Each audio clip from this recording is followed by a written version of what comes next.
Queria te convidar a abrir a sua Bíblia comigo, em Tiago capítulo 3. Tiago capítulo 3.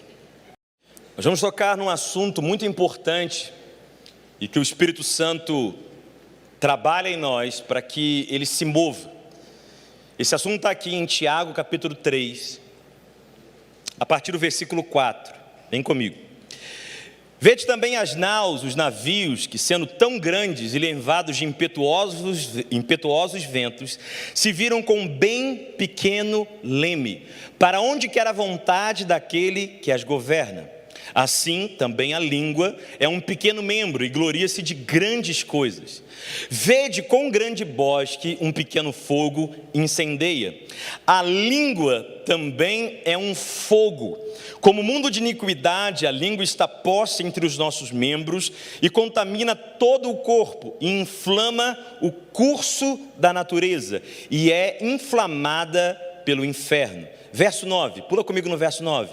Com ela, com a língua, bendizemos a Deus e Pai, e com ela amaldiçoamos os homens, feitos à semelhança de Deus.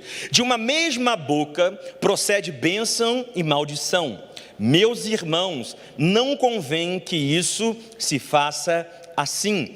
Porventura deita alguma fonte de um mesmo manancial, água doce e água amargosa? Meus irmãos, pode também a figueira produzir azeitonas ou a videira figos? Assim tampouco pode uma fonte dar água salgada e doce. Feche os seus olhos sentado como você está. Se você puder, ergue a sua mão direita aos céus. Senhor, muito obrigado por cada homem e mulher que está aqui agora.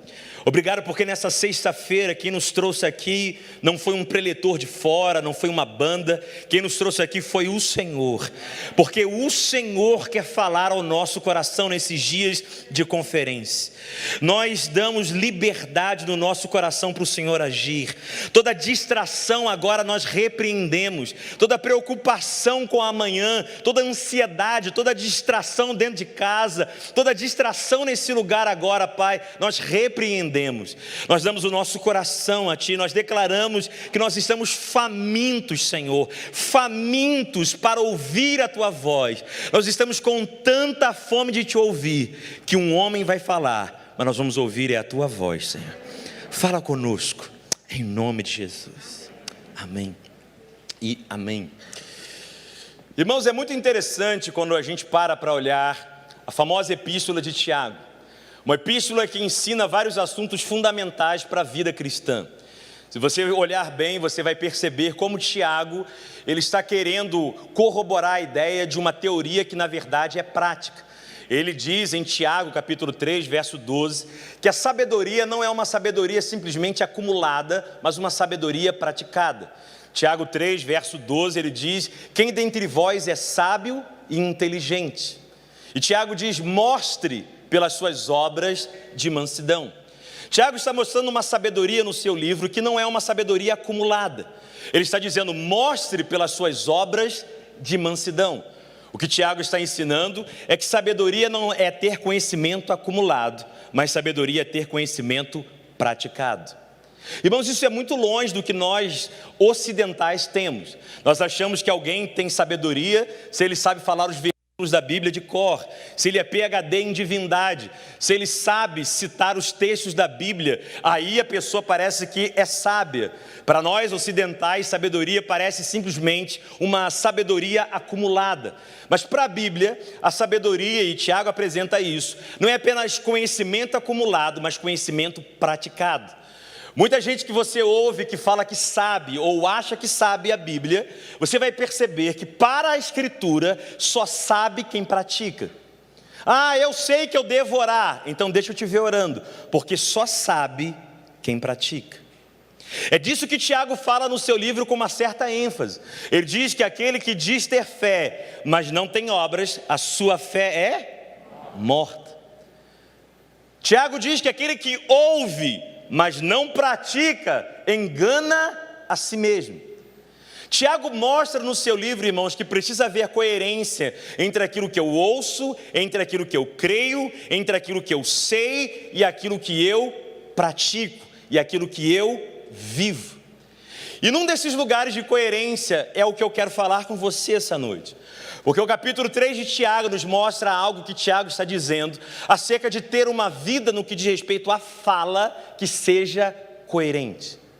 Tiago nos apresenta a ideia de que da nossa boca não pode ter uma dualidade, não pode ter uma bipolaridade. Eu não posso de um momento falar uma coisa, abençoar e ao mesmo momento amaldiçoar. É necessário que haja coerência no meu falar. Para dizer isso, irmãos, Tiago usa no texto tão curto que nós lemos agora, 4 símbolos para falar da importância das nossas palavras. Interessante que Tiago usa num texto tão curto como nós acabamos de ler, 4 símbolos para aquilo que são as nossas palavras. Tiago usa a simbologia das nossas palavras como fruto. Ele diz: pode a videira produzir figos? O que ele está dizendo? As nossas palavras como fruto não podem ser diferentes daquilo que está enraizado dentro de nós. Mas Tiago também diz: vede também as naus, que são tão grandes e são levadas por um pequeno leme. Ele usa a ideia das nossas palavras como leme de um navio. Tiago também diz: a língua também é um fogo, como o mundo de iniquidade está posto entre os nossos membros. E por fim, Tiago também usa as nossas palavras com um outro símbolo, com uma outra analogia. Ele usa as palavras como um símbolo de água. Pode uma fonte jorrar água doce e água amargosa? Num texto tão curto como nós lemos agora, Tiago fala das nossas palavras em 4 símbolos: fruto, digam comigo, fruto, leme, fogo e água. Irmãos, é exatamente sobre esses 4 símbolos que eu quero caminhar com você essa noite. Porque as nossas palavras, você vai reparar, elas são chaves para aquilo que Deus quer fazer na nossa vida, aquilo que o Espírito Santo quer operar. Quando a gente fala das nossas palavras como fruto, essa não é uma ideia apenas de Tiago. Se você olhar o escritor de Hebreus, em Hebreus capítulo 13, verso 15, ele fala que sacrifício de louvor é fruto de lábios que confessam o seu nome. A expressão fruto, irmãos, ela simboliza o resultado de um trabalho. A árvore enraizada com seus nutrientes, ela gera nos ramos, ela leva ao resultado dos frutos. Quando a Bíblia diz que o Senhor verá o fruto do seu penoso trabalho, Ele verá o resultado do seu penoso trabalho. E na cruz do Calvário, Jesus deu a sua vida. E essa noite aqui em Jacarepaguá, Ele vê o fruto do seu penoso trabalho. Ou seja, o resultado disso. Quem está comigo até aqui, diga amém. Amém. Então, quando a gente fala de fruto na Bíblia, fala de um resultado interno. Fala de um resultado da árvore. Em nós, as nossas palavras são resultado dos nossos pensamentos. Elas liberam um fruto. Quando eu e você falamos, é como se um fruto saísse dos nossos lábios. Não só o escritor de Hebreus, mas Salomão em Provérbios capítulo 18. Ele diz que a vida e a morte estão no poder da língua. E quem come do seu fruto? Provérbios diz que eu e você comemos do seu fruto, ou seja, as nossas palavras são como fruto que eu e você nos alimentamos. Interessante, irmãos, porque fruto então simboliza resultado, mas também simboliza alimentação. A analogia das nossas palavras como fruto falam de alimentação. O que você fala é alimento para quem te cerca. Marido, quando você abre a boca, a sua esposa come do que você fala. Esposa, quando você abre a boca, o seu marido come do que você fala. A expressão das nossas palavras alimentam quem está perto de nós. É interessante quando a Bíblia fala em Gálatas 5:22 que o fruto do Espírito, amor, paz, alegria, domínio próprio. Ou seja, o resultado do Espírito nas nossas palavras, quem está perto de nós, irmãos, tem que ouvir algo com o sabor do Espírito Santo de Deus. Quem está ao nosso redor come do que a gente fala, porque as nossas palavras são como fruto. Ô gente, Imagina cada vez que você fala, como se saísse um fruto da sua boca. Deixa eu usar a sua imaginação fértil um pouquinho. Imagine quando você abre a boca, sai uma pera, uma maçã, uma melancia. Aí a boca é grande, né? Mas eu quero que você tenha essa ideia para perceber uma coisa: quando você abre a boca, um alimento para quem está perto de você é liberado. Agora me deixa eu dizer mais. Como Salomão disse, eu e você também comemos do que nós falamos. Por favor, igreja, preste atenção no que você vai ouvir. Quem aqui, pode ser sincero, tá? Quem aqui já teve no momento que você estava desanimado, cansado, você estava mal, e você começou a falar daquele desânimo, daquela situação, e você, ao falar daquela situação, foi ficando mais desanimado? Levanta a mão e o pé para confirmar. Irmão, ano passado, no meio dessa pandemia doida, eu só falava de pandemia, eu só ouvia pandemia, eu só conversava sobre pandemia, eu comecei a ficar desanimado, triste, deprimido dentro de casa. Aí pergunta assim para mim: por quê? Porque você come do que você fala. Se eu falo desânimo, irmãos, eu me alimento de desânimo. Eita Jesus, fala. Se eu falo de tristeza, de problema, eu me alimento disso. Agora, irmãos, isso aqui também pode ser uma ótima notícia para você, porque você pode estar desanimado, mas ao invés de falar do problema, você começar a falar da palavra e dizer: mas em todas essas coisas que eu estou passando, eu sou mais do que vencedor em Cristo Jesus. Eu posso falar diferente, me alimentar. Ô gente, se a fé vem pelo ouvir, você é o primeiro ouvinte das suas palavras. Eita! Tem gente, irmão, que está sabotando a sua fé, porque só se alimenta de incredulidade.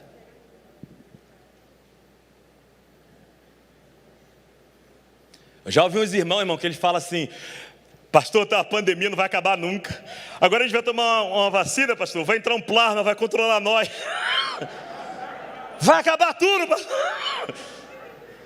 Já era. Aí, pior, irmão, ainda fala assim: e aí vai vir Jesus, vai buscar a igreja. Meu irmão, se buscar a igreja, você subiu.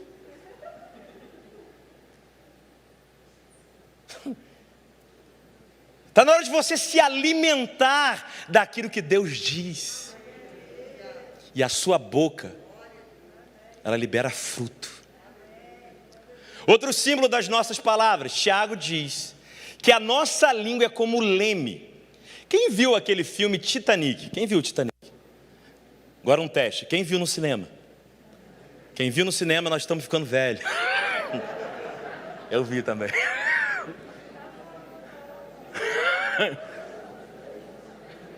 E quem lembra do filme, irmão? Aquele navio enorme, hein?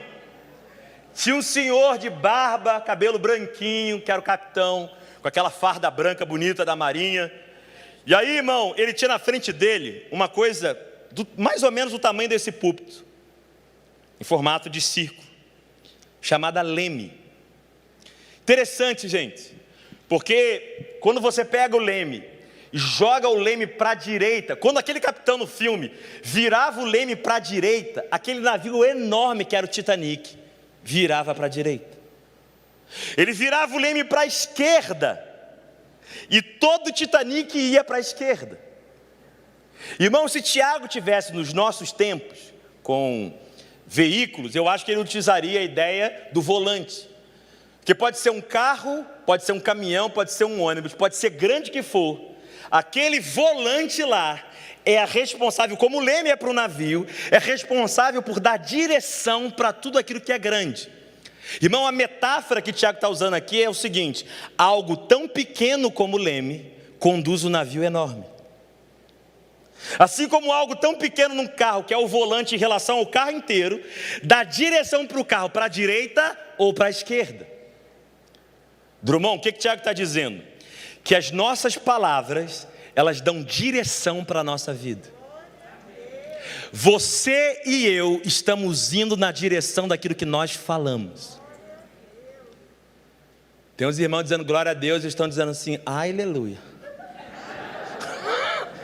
Não é nem aleluia. Pensando, Senhor, para onde eu estou indo? Jesus. Prova na Bíblia isso, não? Provo. Você lembra dos 12 espias? Os 12 espias foram ver a terra prometida, 10 deles falaram o seguinte, não tem como a gente ganhar deles. Eles são como gigantes e nós para eles somos como gafanhotos. Eles direcionaram a sua vida para o deserto e morreram lá. Josué e Caleb abriram a boca e disseram que Deus daria vitória. E Josué e Caleb entraram nessa terra. Irmão, você pode estar indo em direção à terra prometida ou em direção a morrer no deserto.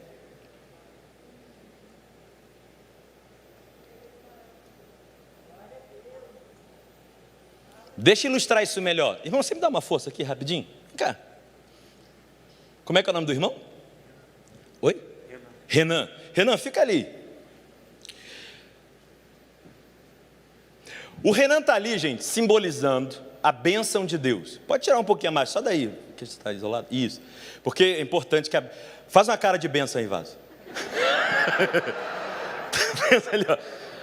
A bênção está sorrindo para você. Está ali a bênção. Aí você já aprendeu na Escritura que a língua é como leme, que conduz, que leva você. Então, como você aprendeu isso, o Espírito Santo te leva através das suas palavras, você vai orar. Vamos imaginar aqui uma bênção. Renan está representando ali uma bênção, uma provisão financeira que você precisa, a prosperidade. Renan está representando essa bênção. Aí você está precisando de provisão, aí você vai orar. Você fala assim, Senhor, eu te peço, Senhor, a tua provisão na minha vida. Eu creio, Senhor, que tu és o meu pastor e nada me faltará. O Senhor vai suprir cada uma das minhas necessidades, eu creio, Pai. Em nome de Jesus, amém. Só que aqui, gente, a pessoa diz amém e vai viver o dia a dia. Lavar a louça, cuidar de casa, trabalhar, pegar o ônibus, pegar o carro. E no dia a dia, irmão, ela fala completamente diferente daquilo que ela orou. Aí o que ela fala? Ela fala assim, não vai dar não, hein? Essa crise vai pegar todo mundo. Com certeza já me pegou. Já era para mim. Irmão, aí a bipolaridade é grande. Porque depois ela joelha de novo e ora de novo. Ali está a bênção da cura. Senhor, eu creio na cura do Senhor na minha vida. O Senhor levou sobre mim, sobre si, todas as minhas dores e enfermidades. Senhor, eu creio no milagre na minha vida. Senhor, a minha avó morreu disso, eu tenho certeza que eu vou morrer também. Senhor, abre os olhos do meu marido para que ele seja salvo. Eu oro, Senhor, pela bênção da salvação, a libertação do meu marido em nome de Jesus. Ô homem que não vale R$1. Por que isso, Drummond? Porque as nossas palavras são direção para a nossa vida. Você está indo na direção daquilo que você fala. Essa noite Deus te trouxe aqui na igreja para cortar isso e te levar para viver a bênção do Senhor na sua vida. Amém. Se você quer, dê uma salva de palmas ao Senhor por isso. Obrigado.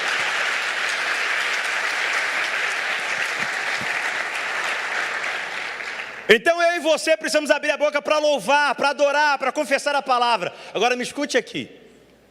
Quando você ora, então, em línguas estranhas, preste atenção que você vai ouvir. Se a minha língua é como um volante que me direciona, quando eu oro em línguas estranhas, o que eu estou fazendo, Drummond? Eu estou sentando no banco do carona, e estou deixando o volante com o Espírito Santo. Irmãos, eu não fazia a menor ideia. A primeira vez que eu venho aqui na Nova Vida Jacarepaguá. Mas não é a primeira vez dos meninos que me trouxeram. Eu não fazia a mínima ideia de como chegar aqui. Mas eles sabiam. Aí eu fiz uma coisa difícil. Eu sentei no banco do carona. E deixei quem sabe dirigir com o volante. Quando você ora em outras línguas, o Espírito Santo assume o volante E você é conduzido a lugares celestiais para viver aquilo que Deus tem para você. Quando você lê os salmos, irmãos, eles falam, lógico, poeticamente, figuradamente. Mas quando você olha o Salmo 91, por exemplo, você percebe uma coisa. O texto diz: aquele que habita no esconderijo de quem? Do Altíssimo. Essa palavra esconderijo no hebraico, gente, ela dá uma ideia de estar presente, mas ausente. De estar presente, mas ausente. Quem que quando era criança brincou de pique-esconde? Vocês lembram? Como é que era? A pessoa ia lá para trás, né? Botava, começava com... Esse é a fã, né? Lá vou eu! Aí, gente, na hora que ele ia te procurar, você estava no seu esconderijo. Você estava presente lá, mas ausente para quem estava te buscando, te procurando. Aí, se você estivesse lá no teu esconderijo, não é assim? Se estivesse no esconderijo, ele estivesse te procurando, você ainda dá uma risadinha. Não vai me achar. A ideia do esconderijo é estar presente, mas ausente. Existe um lugar em Deus, irmãos, onde nós nos escondemos. E a adversidade, ela vai até querer te achar, mas você está escondido no esconderijo do Altíssimo. A sombra do Onipotente traz descanso para você. Nesse lugar no Espírito, talvez você me diga: Drummond, eu não sei ir para esse lugar, mas o Espírito Santo sabe. Quando você adora, quando você ora em outras línguas, Ele pode te levar a esse lugar de descanso. Nós estamos vivendo uma geração, irmão, que está cansada e fala de cansaço quase o tempo todo. Ai, pastor, estou cansado do ministério da igreja, estou cansado da minha família, estou cansado de orar, estou cansado disso, estou cansado de... Fala tanto de cansaço, mas não vai para o esconderijo do Altíssimo, para o lugar onde a sombra do Onipotente traz descanso. Tem irmão que vira para mim e fala assim: pastor, eu estou tão desanimado. Aí eu pergunto: o que você vai fazer contra isso? Não, eu só queria te contar que eu estou assim. É gente que constata os fatos, irmãos, mas não faz nada para mudar os fatos. Talvez você está aqui desanimado, cansado, desgastado emocionalmente. O que o Senhor está te chamando a fazer? Entrega o teu volante ao Espírito Santo, irmão. Use ele. Irmãos, quando a gente começa a aprender e entender o que a gente está falando aqui agora, a gente não deixa o volante parado. Por favor, me entenda.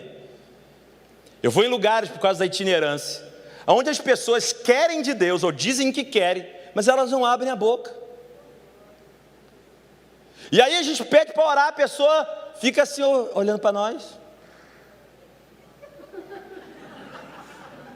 Aí o ministro no altar fala assim: abre a sua boca, porque a gente já aprendeu isso, né? Abra a sua boca, levante a sua voz. Aí a pessoa está falando assim: eu abro se eu quiser.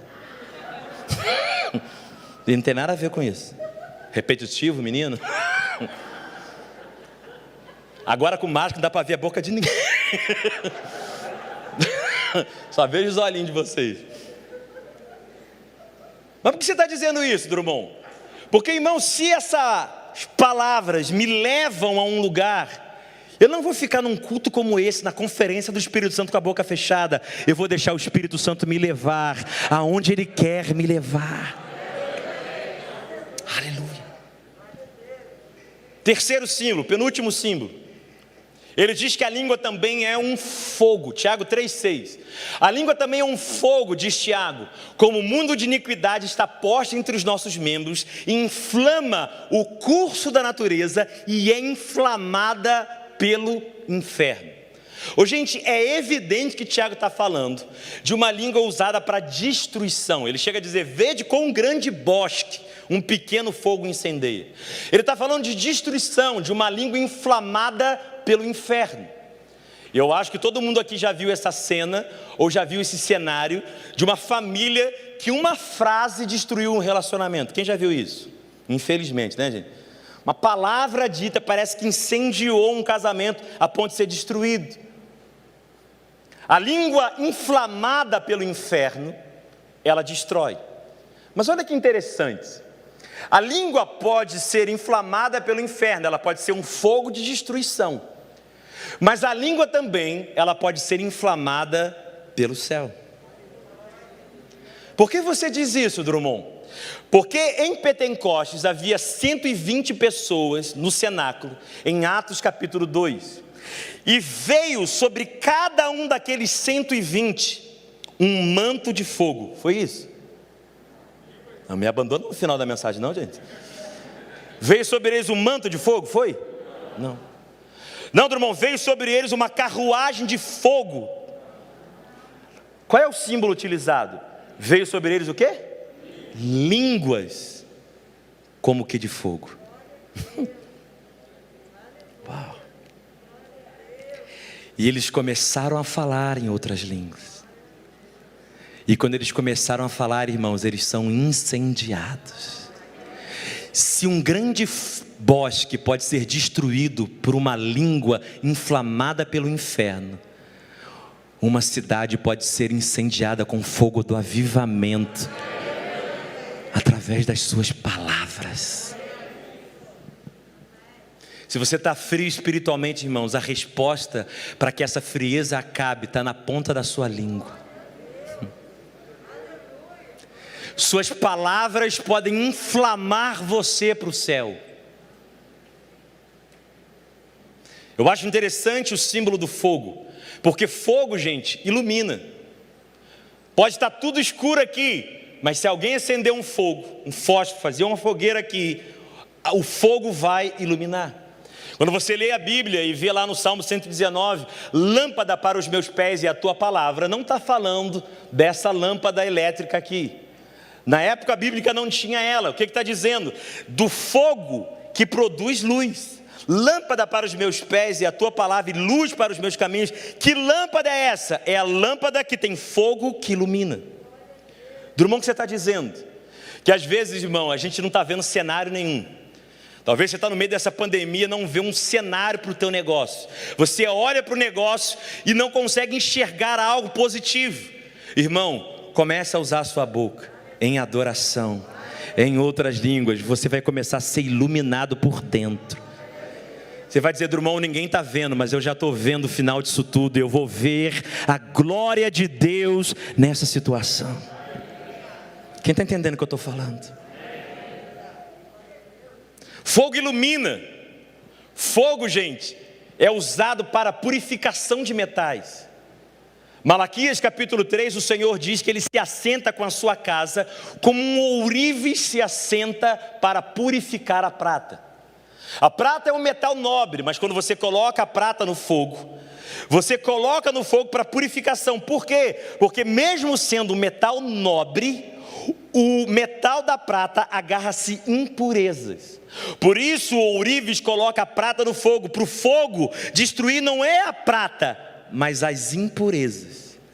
E aí o ourives sabe que a prata está pronta quando ele coloca o seu rosto e vê o reflexo do seu rosto na prata. Amados, você e eu somos como um metal nobre. Eu e você somos filhos de Deus, nascidos de novo. Agora em mim e você se agarram em impurezas. Aí tem irmão que nessa hora, irmão, quando peca, quando erra, quando falha, ao invés de vir para a conferência do Espírito Santo, ele fala, eu errei, eu não vou para o fogo de Deus não, que eu vou ser consumido. Ao invés de correr para o fogo, a pessoa corre do fogo. Ei, quem vai purificar você, não é você, é o fogo do Espírito Santo.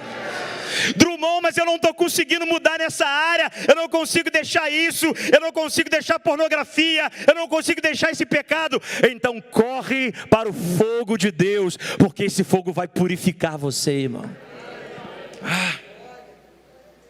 Fogo ilumina, fogo purifica. E aonde está a chave disso? Nas palavras. Quem sou eu para ser batizado, irmão, no Espírito Santo e falar em línguas? Irmão, eu e você não merecemos. Nós recebemos pela graça de Deus mesmo. E é esse fogo que nos purifica. É esse fogo que nos leva a viver a santidade. Quem está entendendo o que eu estou falando aqui? Por fim, o último símbolo que eu queria falar com você. Tiago diz: pode uma fonte jorrar água doce e água amargosa? Queria que você abrisse sua Bíblia comigo em João capítulo 7. João capítulo 7. Se os instrumentistas puderem subir aqui. João capítulo 7, verso de número 37 diz assim: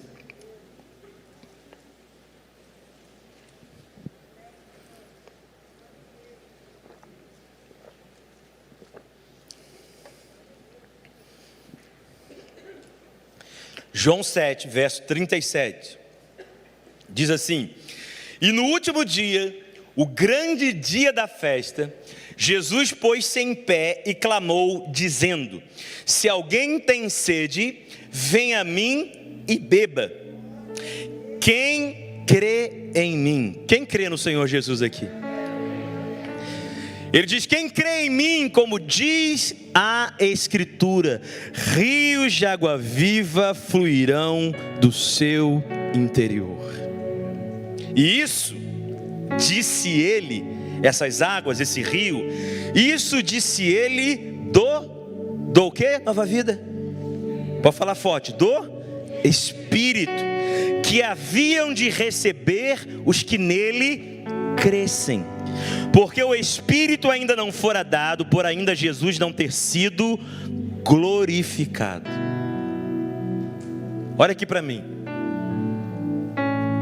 Interessante que Tiago fala água doce e água amargosa. Por quê? Porque quando você olha para o amargo na Bíblia, ele tem a analogia ou a semelhança de algo pecaminoso. E o doce na Bíblia tem um sinal daquilo que é de Deus, daquilo que vem do Senhor. Você olha, por exemplo, o salmista dizendo que as palavras do Senhor são doces ao paladar dele como o mel. Aí quando a gente chega em João 7, verso 37 e 38, nós vemos Jesus dizendo que quem crê nele, rios de água viva fluirão do seu interior. E a água, o rio que Jesus está dizendo aqui, o texto é muito claro em dizer que ele fala a respeito da pessoa do Espírito Santo. Quem crê em Jesus, do seu interior fluirão rios.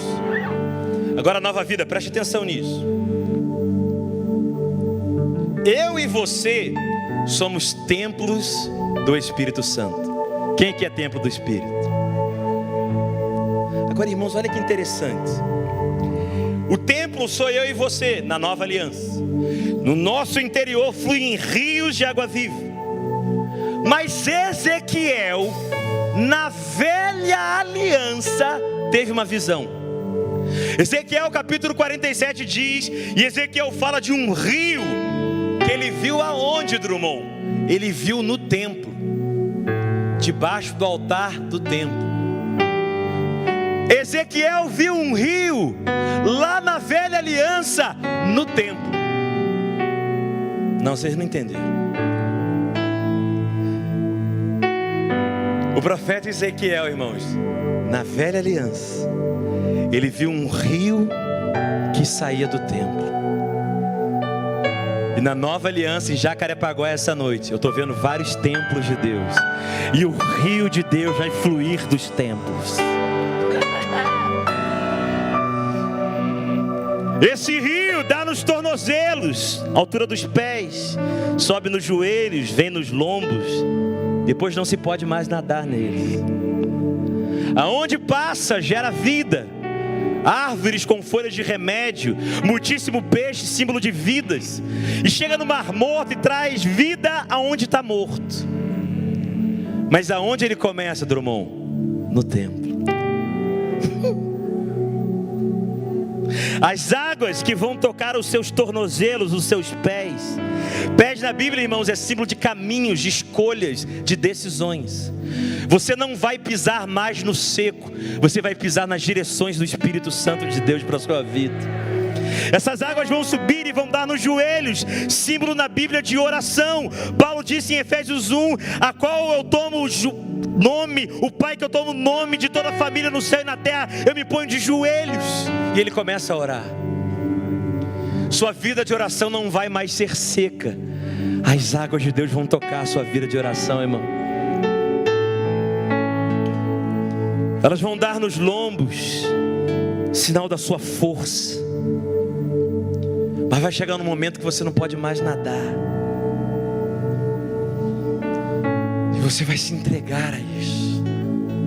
E deixar as águas te levarem. Nessa hora os dons do Espírito fluem, irmão. Nessa hora você vive não pelo que sente, nem pelo que vê. Você vive pela fé no Filho de Deus. Essa água vai trazer muitíssimo peixe, salvação de vidas para esse lugar. Remédio, cura. Vida para tanto mar morto que está por aí afora. Mas desculpa ser repetitivo, irmãos. Esse rio vai fluir do templo.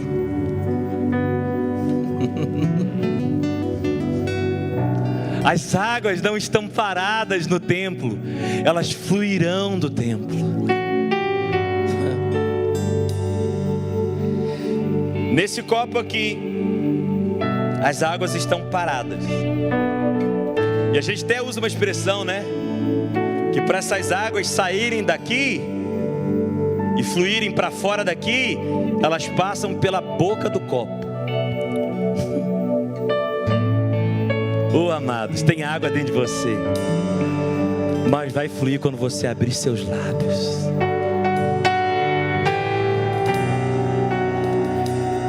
Nós queremos ver esse lugar inundado.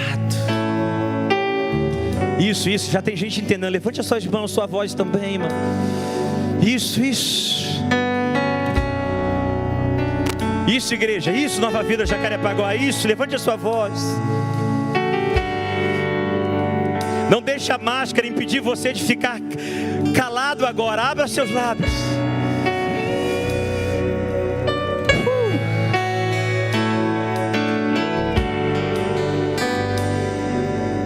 Eu vou pedir que todos os instrumentos ministrem. Enquanto só os instrumentos por um instante ministram, levante a sua voz aonde você está. Aqui na frente, na galeria, no fundo, levante a tua voz.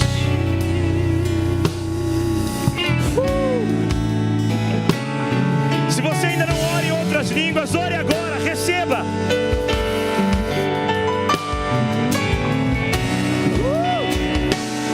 Se você ora em outras línguas, ore mesmo. Vamos lá, Nova Vida, deixa fluir. Jesus, do seu interior fluirão rios.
Se você ainda não fala em outras línguas, aonde você está?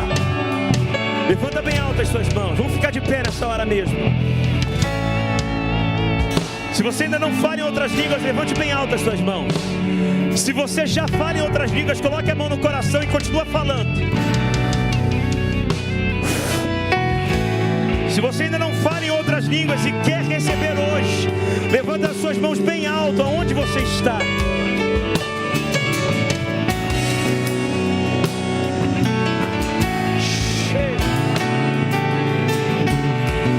Se você já é batizado, fale mesmo, igreja, fale mesmo. Deixa as águas inundarem esse edifício. Águas que não se pode mais nadar. Águas que curam, que limpam. Águas purificadoras.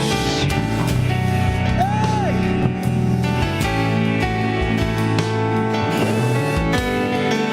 Você que está com as mãos levantadas, palavras ouvindo no seu interior agora, porque a presença de Deus